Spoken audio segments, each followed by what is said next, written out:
This video is brought to you by CoolStuffInc.com and GatheringMagic.com, your place to explore the game. Hi, my name is Quinn, and this is my Ruric Thar deck.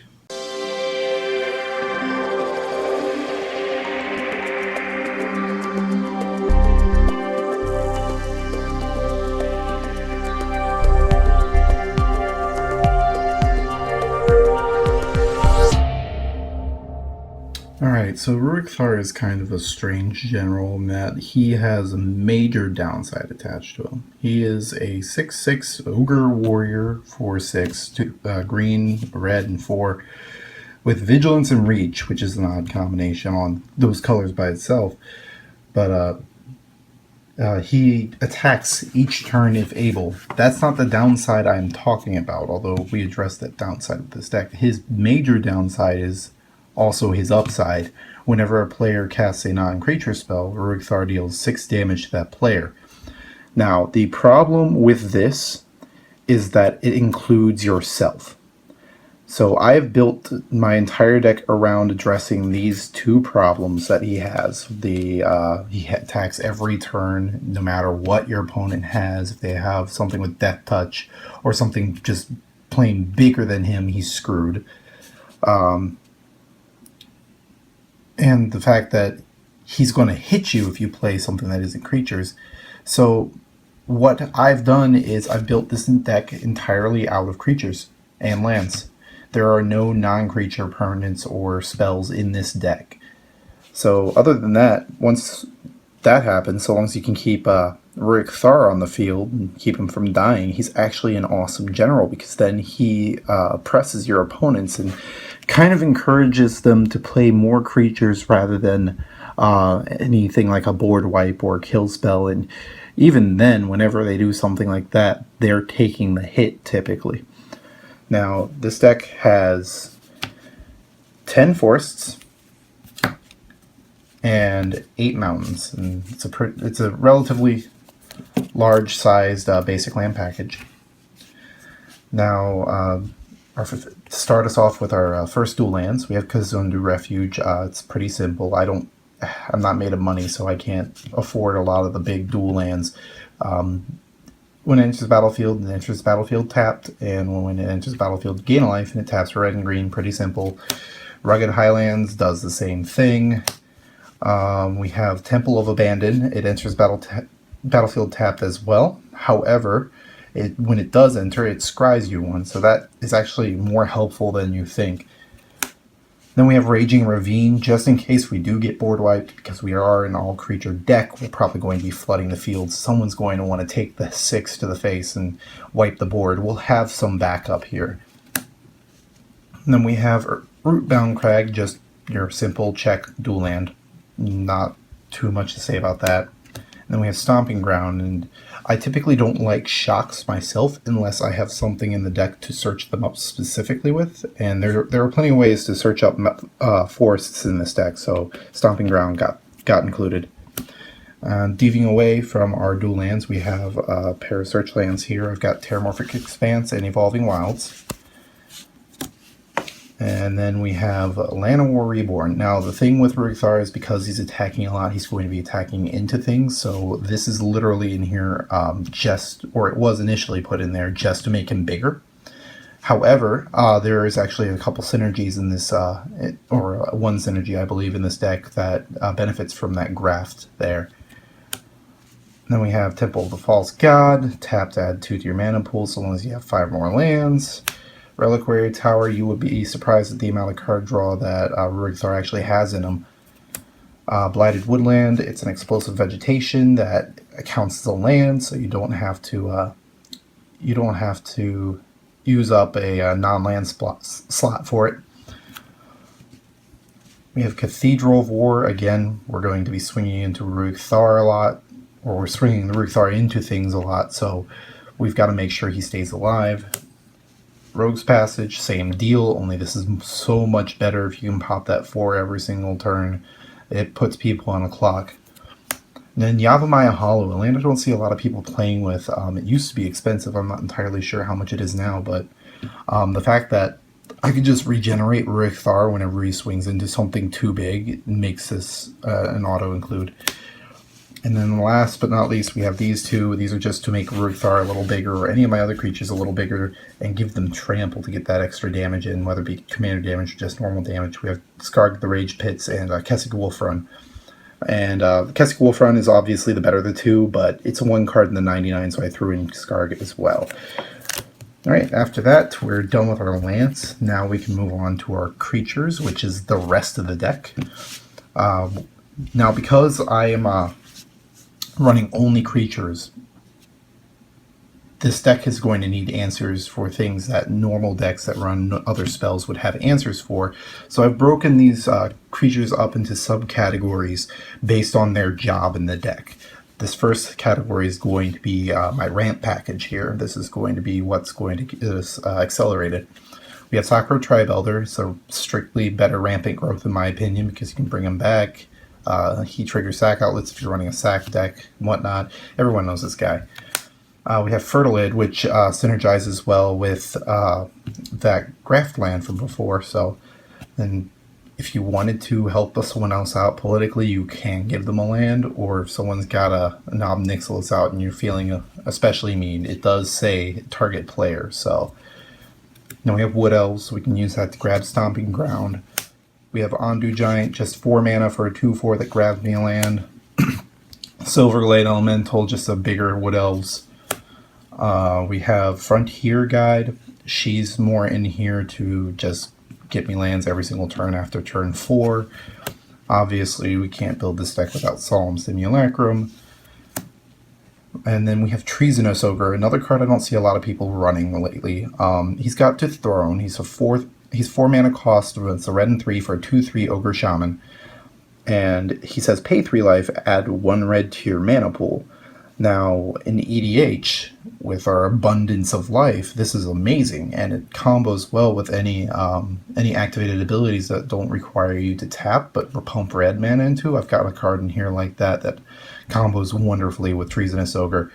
But I'd encourage you to try him out. I've had so far nothing but success with him, especially in those times where you need like that 1 extra mana that you don't have. He's there to help you out. And we have Savage Ventmaw. Whenever he swings, you get 6, 3 of each color in your deck. And then the mana doesn't empty from your mana pool until the end of turn. So he's awesome. After that, I believe last in our ramp package is Conduit of Ruin, a newcomer to this deck. He's a 5/5 for 6 Eldrazi. Whenever you cast him, you may search your library for a colorless creature card for mana cost 7 or greater. I only have 1 of those in my deck. You put it on top of your deck after you shuffle it, so that's kind of a downside. Like, I don't like putting things on top of my deck because that wastes my draw. But if I absolutely need the 1 card that he can search up for, I will. Otherwise, I might just ignore that ability. What makes him important is he makes the first creature spell you cast each turn cost 2 less to cast. Essentially, I can cast my biggest guy for cheap every turn out of my hand because I'm going to have a whole slew of creatures. After that, we are moving from our ramp package to our draw package, and there is actually quite a bit of draw in this deck. We have my personal favorite out of all of these cards, Wall of Blossoms. It's just gorgeous art, gorgeous foiling on the From the Vault set there. It's a 0/4 defender, draws you a card when it's the battlefield. Pretty simple. It was Wall of Omens before Wall of Omens. We have Elvish Visionary, just a 1/1, does the same thing. Carven Caryatid, slightly bigger, does the same thing. We have Mastermires, a little bigger than she is, costing at 4. However, whenever I play a creature spell, cough cough, this deck is entirely creatures, I may pay 2 to get him back to my hand. So typically I end up recurring this guy way too much. Another pet favorite of this deck is Krosan Tusker, because it's not actually being cast. You pay 3 to draw a card and get a land, of course, but it can't be countered for whatever reason. Someone's feeling like countering a draw spell like that, but it's just kind of a neat little thing. And in the event that I need him, I can cast him as a 6/5, or I can pull him out of my graveyard for free with another card or something like that. And then we have Skull Muncher. Skull Muncher is very useful for when I have already cast most of the others that just hit the field and then do nothing after that, like the Elvish Visionary or the Wall of Blossoms, and I don't really need them anymore. You just use his Devour to eat them up and draw some more cards off of them, and it's easy peasy draw. After that, we have Pelakka Wurm. It's kind of like a gigantic Solemn in my mind. It's not as good because it doesn't ramp you, but it does gain you 7 life, which actually does swing games occasionally. On top of that, it's a 7/7 Trampler for 7, so you're just getting more upside for your cost as you look down the card. We have Soul of the Harvest. Again, my entire deck's made out of creatures. We're going to be drawing a ton of cards off of him. And last but not least in our draw package is Lifeblood Hydra. And that 3 mana cost before the X there seems a little daunting at first, but if you're late game and you draw this guy, you're never mad about it. Typically ends up being a huge that someone has to take care of, and if they use a kill spell and not an exile spell, you're going to be gaining life and drawing a million cards. Next up is our non-creature removal package. We have Caustic Caterpillar, another newcomer, came in Origins. When I first saw this card, I lost my mind. Because up until then, any non-creature removal wasn't really around this mana cost. You'd have to pay at least 3 as far as creatures go. But he's pretty simple. You sacrifice him, destroy target artifact or enchantment. It's really fun to recur this guy because people get really mad about it once you start blowing everything up. We have Reclamation Sage, of course.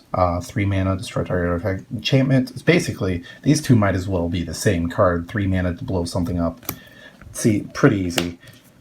We have good old Acidic Slime. Everyone knows what he does. He combos well with anything that makes my creatures fight other creatures as well, so that's a plus. Brutalizer Exarch, another pet favorite of mine from back in the day. I absolutely love this card. I started out in New Phyrexia, that block. But typically you don't use the search option that often unless you absolutely need something. Again, it puts on the top of your library. Someone's probably going to make you shuffle your library before it's your turn. What you typically use him is tucking things, and I like to target planeswalkers specifically with this guy. He's one of the few bits of planeswalker removal I have in this deck. For some more repeatable removal, I've got a Viashino Heretic here, and I'm also trying to get a Glissa Sunseeker at some point. If you've ever seen her, she's not in this deck yet, but definitely look her up. 4 mana, all you have to do is pump some mana into your mana pool, and you can blow up pretty much anything on the field just by tapping her. But Viashino Heretic does something similar. They're both artifact destructions creatures, but you have to pay 2 into him, whereas with Glissa you have to only just tap her and pay the float mana equal to the mana cost of the artifact, and then you can just use that mana to cast something else. But he is 2 tap, destroy target artifact. He deals damage to that artifact's controller equal to the artifact's converted mana cost. So typically you're just blowing artifacts left and right in this deck with him. Along the same lines, we have Hoard-Smelter Dragon. This guy's a little better in combos well with Treasonous Ogre. He's flying, 4 mana, destroy target artifact, and then he gets a buff because of that.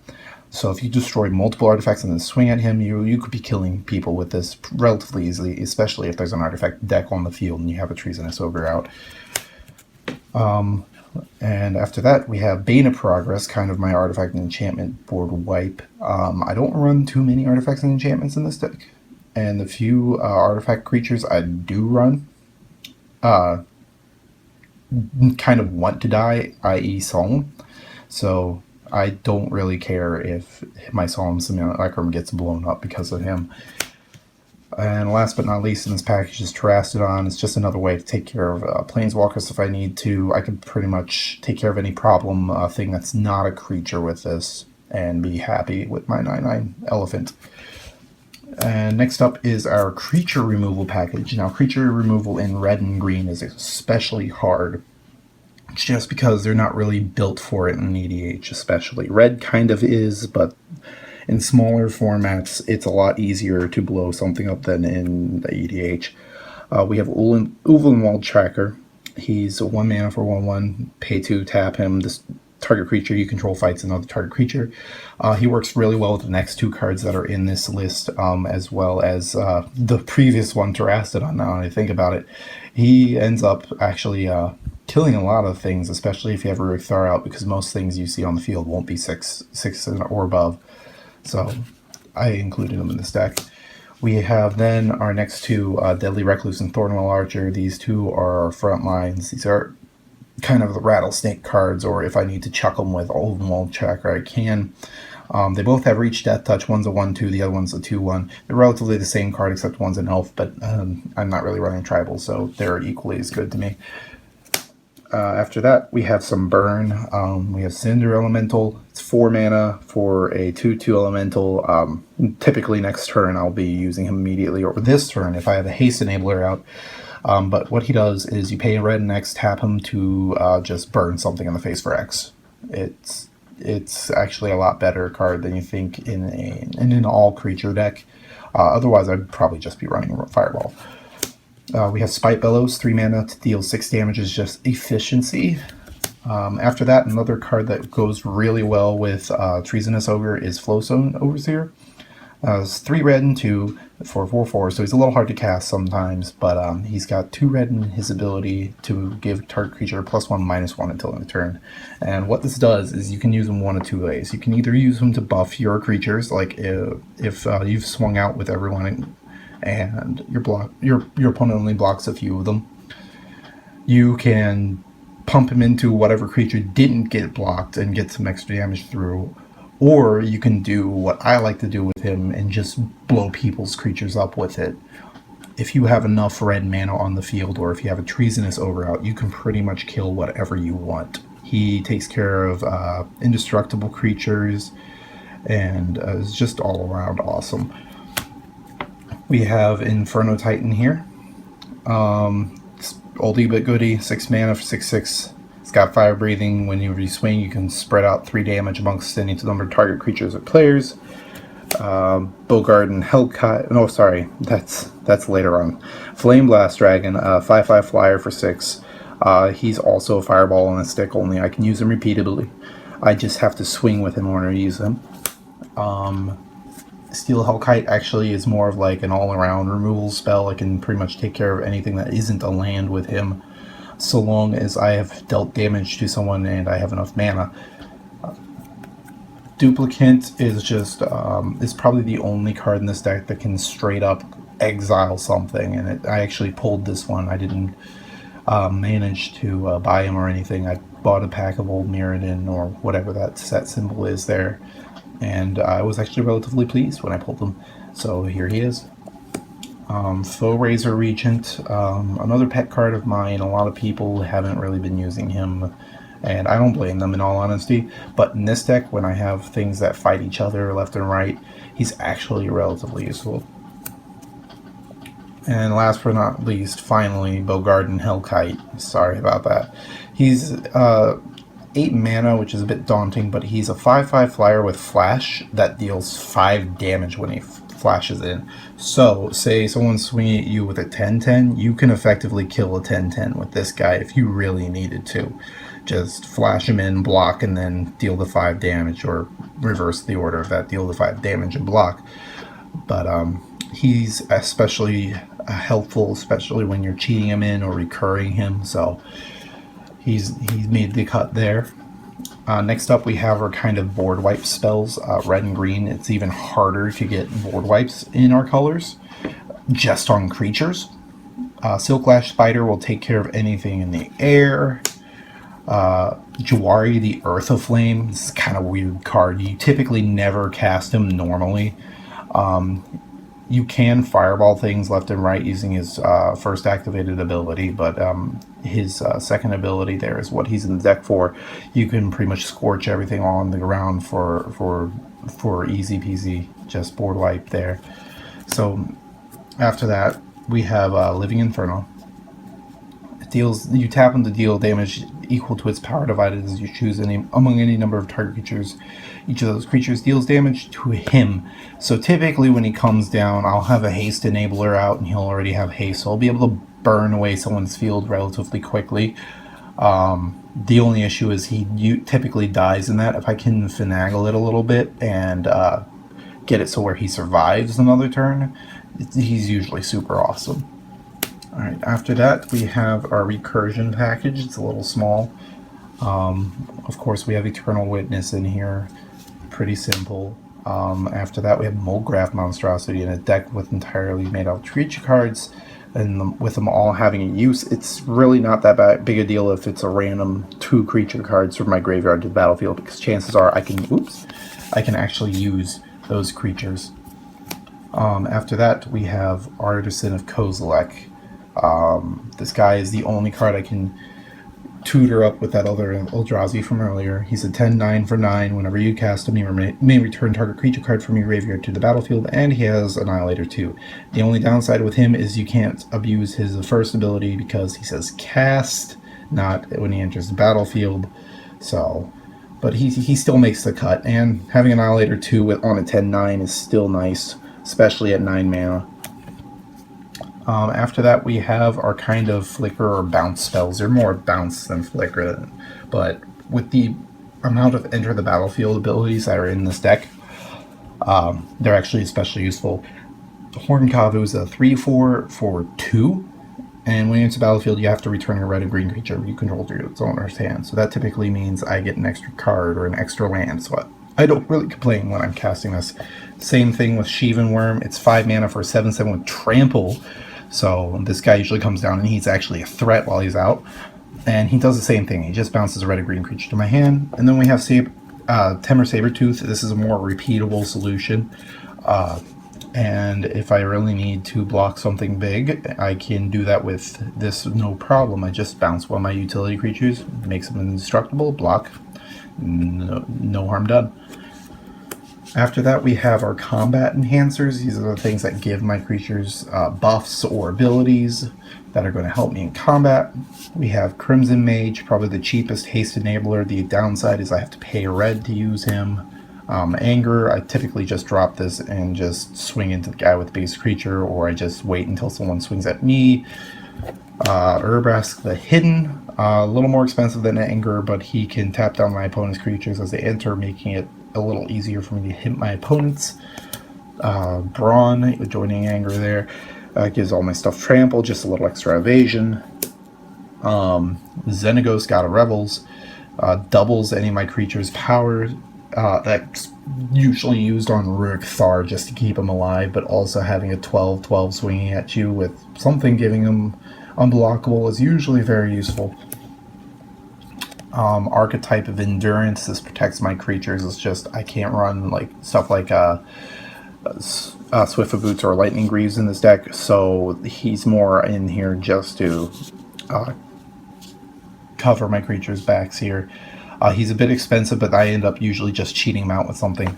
And the next category is something I call creature cheaters, which are all the cards that can get me out creatures for relatively cheap or for free. First up, we have Gamekeeper. It's a little card that not a lot of people know about. It's a 2/2 for 4. When he dies, you exile him, then reveal cards from the top of your library until you hit a creature card, and then you get that creature card on the battlefield for free. So typically, I can get something larger for cheap with him. Bloodbraid Elf, it's a similar idea, only you can only get something with converted mana cost lower than her, but I've had nothing but success with her. Usually all the stuff that's 3 or below, or a bunch of utility creatures that I was going to need anyway, so I'm not too mad about that. And then we have Yisan the Wanderer Bard. I can pretty much use him every turn to fill up my field with exponentially larger creatures. My deck actually curves out rather nicely. I have creatures for every converted mana cost and at least 2 in each, so, or at least I believe I do. So he's usually pretty helpful. And then we have Felden of the Third Path. Now this guy I added in there recently. I didn't even think about him until a couple days ago, but then I played with him, and he's absolutely bonkers in this deck. First few turns I played with him, I just spent recurring my Solemn Simulacrum, drawing a card, ramping. And then after that, I ended up with like a Bogarden Hellkite in my graveyard, and I just started burning things off the field for 3 mana a turn, and it's just insane. After that, we have Genesis Hydra. It's not exactly a Genesis wave. In fact, it's not a Genesis wave at all, but it is a big creature that gets me something for free, so I don't care. Garruk's Hoard. This card is practically a future sight in this deck, aside from the fact that I won't be able to play my lands off of him, but I'm not mad about that. It's just, on top of that, it's the 7/7 for 7 with Trample. So, again, nothing but good stuff from him. Last but not least, we have our just random utility cards. These guys didn't really have much of a category, so but they were essential to the deck, just answers to things that the deck needed. I have Scavenging Ooze. You just pay a life to exile a card from the graveyard. If it was a creature, you get a +1/+1 counter and you gain a life. So he's just more for graveyard hate than anything else. We have Spike Weaver, who is just in there to fog when I can't hold back an opponent. This deck is entirely made out of creatures. However, a lot of my creatures are small little things, and the bigger ones tend to get blown up. So this is just another solution, and if I can recur him at all, oh my gosh, him and Felden are best friends. 4 mana a turn to fog. I will never be hit again. And last in this package is Fauna Shaman, who is my basically my search. A lot of the times I'll find that I have a card in my hand that I don't particularly need at the moment, or it's too expensive to cast, or it's too late in the game for it to matter. So I could just pay a green, tapper, discard it, go grab whatever I want, because my deck's entirely made out of creatures, and then I'm golden. And the last card in the deck, one of my win cons, if I can't just beat someone to death with Ruric Thar or any of my other creatures, is Perfro, Scott of the Forge. Basically, whenever I cast anything, everyone takes 2. This guy is nasty in this deck, and when I get him out, I'm usually target number 1, which is probably a bad thing. But another thing a lot of people forget about him is that his last ability buffs your creatures if you use it, and I make good use out of that last ability, especially when Treasonous Ogre is out. I can basically do a kind of pseudo overrun with him. But yeah, that's it. That's Ruric Thar. Thank you for watching CMDR Decks. Please subscribe and favorite.